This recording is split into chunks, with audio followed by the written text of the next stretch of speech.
my clients. I usually send my Yelp link to colleagues. If I work in a rehab, I'll send it to my professional colleagues and say, listen, I want your feedback, and, how you see me and your assessment of my skills and my knowledge may help somebody else find the answer that they're looking for. If you leave a review that says Jim's pretty smart about this, and that's what that person's looking for, it could save their life. So I encourage people to review me all the time. Now I have like 6 or 7 reviews on Yelp, and thank God they're still 5 stars, but I'm always looking for reviews. And dear listener, if you'd like to review me, you can go to yelp.com and look up Dr. Jim Jobin in Las Vegas and leave your review. 5 stars only, please. 5 stars only. And while you're at it, rate us on iTunes. Yeah, while you're at it, yeah.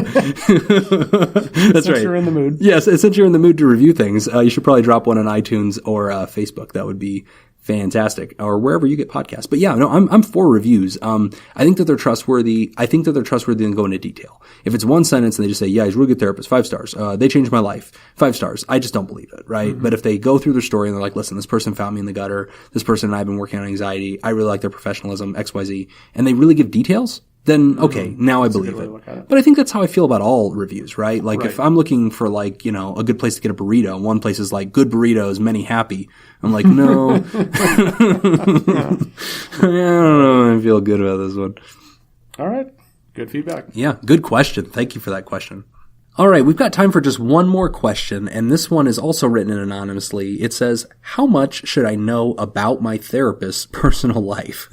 I've recently started going to therapy for the first time, and I'm having some trouble gauging whether or not my therapist and I are a good fit, since I have no therapy experience to contextualize our sessions. I've asked him 0 personal questions because I'm not sure whether that's an okay thing to do. I'm not interested in trying to delve into the details of his personal life or anything, but it feels very strange to me to share all this information that I am with him without knowing anything about his background. Does he have kids? Is he married? What town does he live in? What's his favorite hobby? Is it okay to ask these kinds of basic questions, or is that totally unheard of and strange? Any insight into how much you should know about your therapist would be helpful. Thanks, guys. Okay, that's a good question.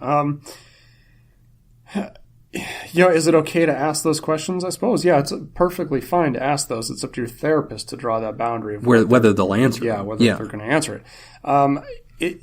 It's get used to the fact that you are not going to know as much about your therapist as your therapist is going to know about you. Yeah. It's not going to be an it's not co-therapy. Two-way street. Right. Because as a therapist, there's a lot you have to look out for. Yeah. As far as setting really clear boundaries. Look, we're not friends. We're friendly. Right. But I'm working with you. I'm in a professional role here, and we're not going to hang out afterwards and have a beer. Which we don't say, right? Like that would break the relationship. It'd make it awkward. Yes. But it's true. What you're describing in that last sentence is sort of the background thinking that we bring to the relationship, which is this is an intentional encounter we're having for therapeutic value and to get therapeutic results. We're comfortable with you knowing things about us. Like in my life, I've had clients ask me, here's a common one because you and I work in addiction. A very common question we'll get is, are you in recovery? In recovery. And basically they're saying, are you addicted to drugs or alcohol? Which seems like not an icebreaker question. Like you would not ask your coworker that, but it's common in our profession, and that's fine. We'll usually answer that question, unless we're actively addicted and using, in which case, maybe not. Like, what are you trying to say? What have you heard? What did my wife tell you? Yeah, you seem awfully. Am I on trial here? Yeah, what is this? Gonna freaking Inquisition? Rate me on Yelp. So, unless it's something that really scares us. But I've got lots of questions. I mean, people ask, I usually tell people up front, I usually have like a spiel where I introduce myself. And on my website, I usually describe, hey man, here's my, my life, here's my background professionally, personally. Do I have families? Yes. Do I have kids? Blah, blah, blah. But in some ways, Nick, I've also dialed that back. And I've told you about this. Remember a few years back, I had a client, who was not very well. And one day I go into session with him, and this is a client, actually, you knew him as well. We both ran a program once where he was in it. And this person said, hey man, you have a really beautiful family. And I was like, thank you. But I intentionally do not hang pictures of my family in my offices, right? I just don't want that to be out there. And I said, where did you have an opportunity to see them? And this person said, I figured you out on Facebook and I found them. And I said, well, that's not possible because I've got my Facebook guarded. My privacy is at the top level. You can't search and find me. And the person said, no, I know. You mentioned that you mentioned what your spouse's profession was. And I used that information to look them up on a database. found their real name, and then went in to Facebook, found them. Their privacy settings are not very high. And then I went through their Facebook and saw your pictures of your children and found pictures of you with them, and that confirmed that you're their spouse. That is a lot of work. That's a lot of effort, right? And so that person wasn't like telling me I'm going to hurt anybody, but you know, that's a lot of effort to satisfy some curiosity about a guy that you talk to once a week about stuff. And I remember after that, I really closed down all my social media and really put a block on it. But I'll still tell people like, yes, I'm married.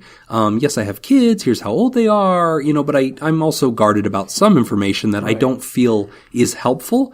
And if you ask me something I'm uncomfortable with, I'm pretty good at being a therapist. You're not the first person to ever ask me something. Right. I know how to like get away from that. If you notice I don't answer the question, then okay, take that as a cue. But otherwise, I say, go ahead, ask me all the questions listed in that writer's question, Nick. I didn't have a problem with any of those. Did you? Right. No, not really. I don't think any of those are real big concerns necessarily. But again, my rule that I've always had is I will disclose to the level that it's therapeutically beneficial. Okay. If me disclosing something about my life can be used therapeutically in that relationship to work towards the client's goals, then it's worth it. If it's not, then I prefer just not having that discussion, not disclosing. And actually, it's important that you say that, because as the listener hears that, they might think, oh, is Nick like really guarded? Like, what's the deal? He doesn't like to connect with me. That's not the deal. The deal is that most rookie professionals overdo it on the sharing. Yes. They immediately want to make this a coffee talk, and they sit down and go, okay, hi, my name's Barbara, and I'm from West Kentucky, and this is my pictures of my children, and here's me with my dad fishing, and everything that they could possibly tell you. Oh, and by the way, I'm in a bowling league, and oh, last night I had a great St. Patrick's Day at this pub, and oh my gosh, I love margaritas. Like, they just overdo it, and that's a common rookie mistake. And so veteran therapists tend to make the conversation about you.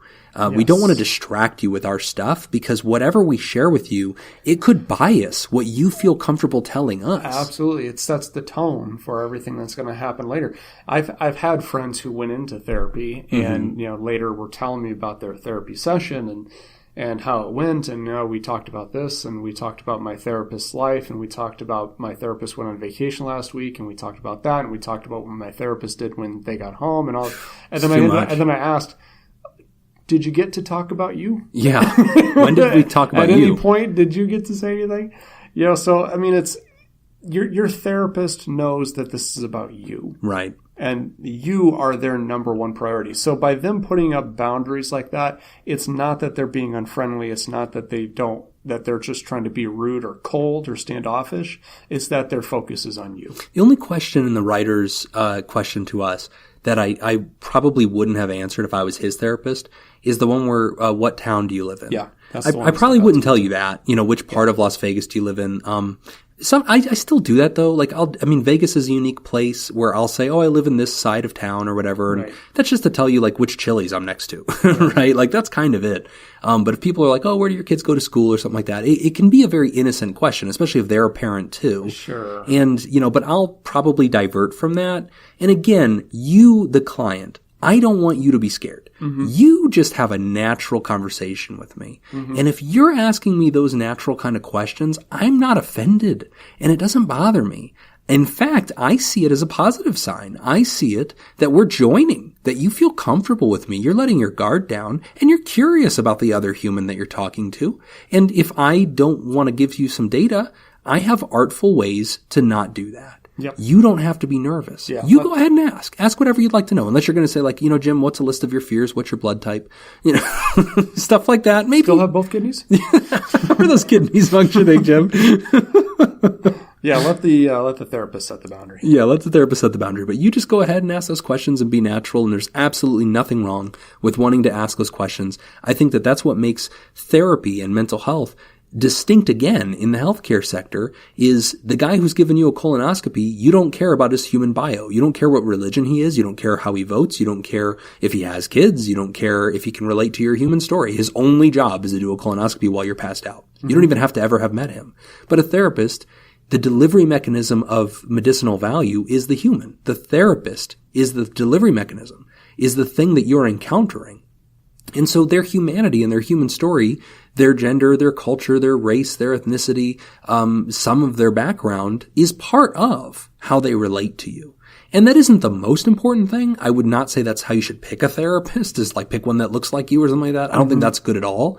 But if there's things that you feel like you kind of would like to ask, feel free to ask. It's very natural for us to get those kinds of questions. Yep. Great question. All right, we actually have some folks who wrote in about the wedding rings and all of that stuff. Oh, Unfortunately, we don't have time to get into that today.